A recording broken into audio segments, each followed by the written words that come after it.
Bonjour et bienvenue à une nouvelle vidéo qui sera consacrée qui a pour titre Est-ce que je dois acheter une moto à mon fils?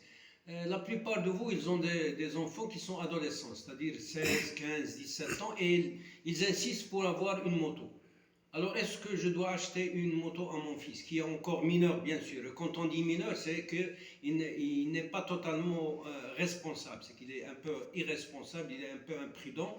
Et d'abord, je vous raconte deux anecdotes. La première, c'est que une fois, je marchais dans la rue et un de mes élèves, de mes ex-élèves, s'est arrêté près de moi et il m'a dit Venez, professeur, cher professeur, je t'emmène avec moi. Moi, je suis monté et quand je suis monté, dès qu'il a accéléré, j'ai entendu un bruit assourdissant, vraiment, qui faisait mal aux oreilles.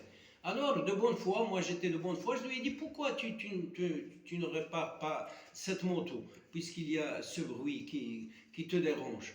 Moi, je lui ai dit, je suis prêt à t'aider, je te donne 100 dirhams et toi, tu ajoutes ce qu'il faut et tu répares. Ah, lui, à ce moment-là, il a rigolé, il m'a dit, mes chers professeurs, moi, j'ai fait cette transformation avec 700 dirhams. J'ai payé 700 dirhams pour avoir ce son.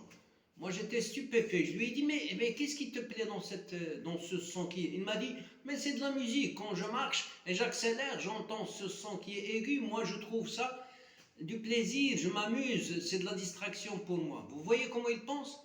Ce qui est un vacarme pour les autres, pour lui, c'est quelque chose de bien, quelque chose, il aime s'amuser avec ça. Ça, c'est la première anecdote. La deuxième, c'est qu'une fois, quand j'ai fini mes cours avec les élèves, ils sont sortis et il y en avait un parmi eux qui a acheté une nouvelle bicyclette. Une nouvelle bicyclette. Dès qu'ils sont sortis, la séance est finie, et ils sont revenus, ils avaient la panique sur le visage, ils étaient bouleversés et ils criaient Venez, venez, professeur, qu'est-ce qu'il y a Ils m'ont dit que Rachid, il a le visage en plein sang, il est allongé dans la rue. Quand je suis parti, effectivement, j'ai trouvé l'élève qui était à terre et il y avait du sang sur le visage. Je me suis renseigné, qu'est-ce qui s'est passé Il m'a dit qu'en sortant, il a voulu cabrer avec le vélo, cabrer, et voilà, il est tombé tout droit sur son visage.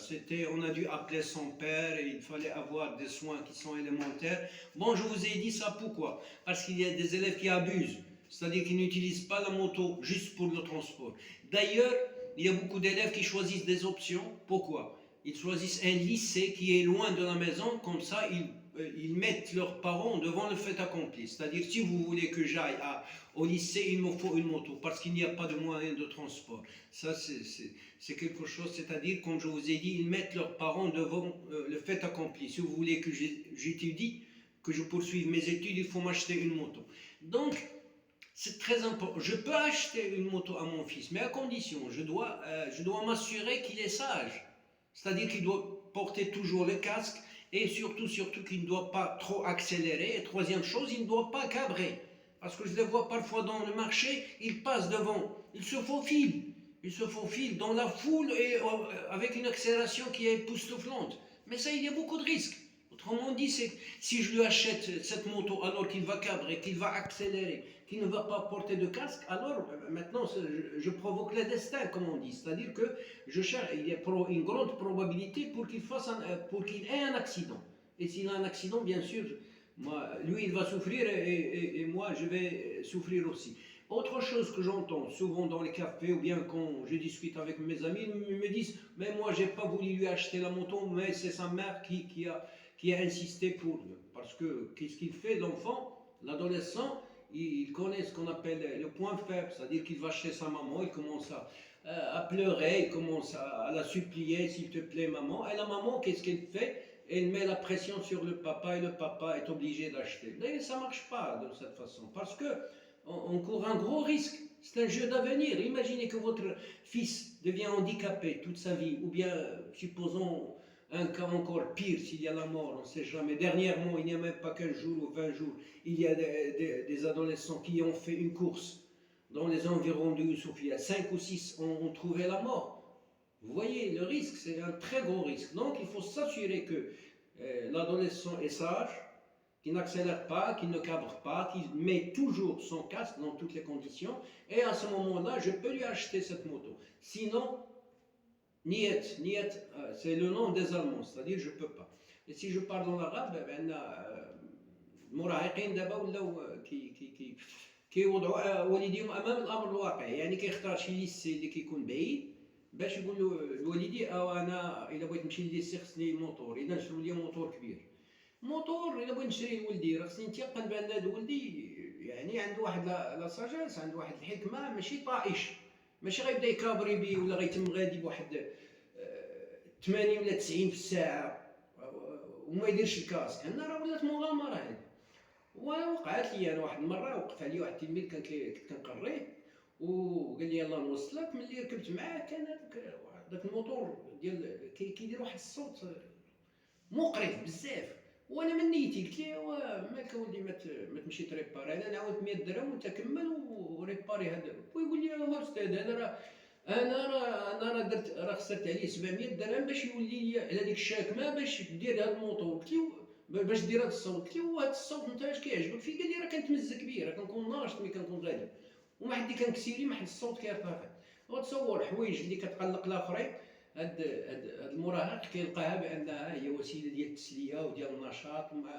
مره اخرى ثاني كنت كندير السوايع، ملي كملوا السوايع بون ملي خرجوا الدراري يرجعوا سير بلاص، كان وجههم كيفاش دايرين كيغوتوا اجي تشوفوا استاذ رشيد راه طاح. ملي مشيت لقيتو مجبد في الشانطي عامر دم مالو، هذا على بيكالا جديده. قال لك راه ملي خرج راه كابره بها وجا على وجهه نيشان.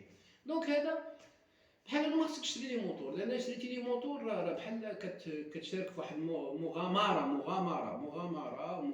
اللي تقدر تكون النتائج ديالها خايبه. الله يستر. الدري غالبا ما كيكونش عارف المصلحه ديالو، كيكسيري بزاف، ما كيديرش الكاس، كيبدا يكابري، كيدوز. كنشوفهم بعض المرات في المارشي في وسط الزحام وكيدوزوا بسرعه كبيره. يعني هذه كتسمى بالفرنسيه بروفوك لو ديستان، يعني كيستفز القدر باش تخيل ولدك الله يحفظ يبقى تولي فيه شي عاهه مستديمه، او لا نوصلوا كاع الحاله القصوى هي الموت. لان مؤخرا هما 5 ولا 6 لقاو الموت لانهم مشاو يديروا كورس بلي موطو.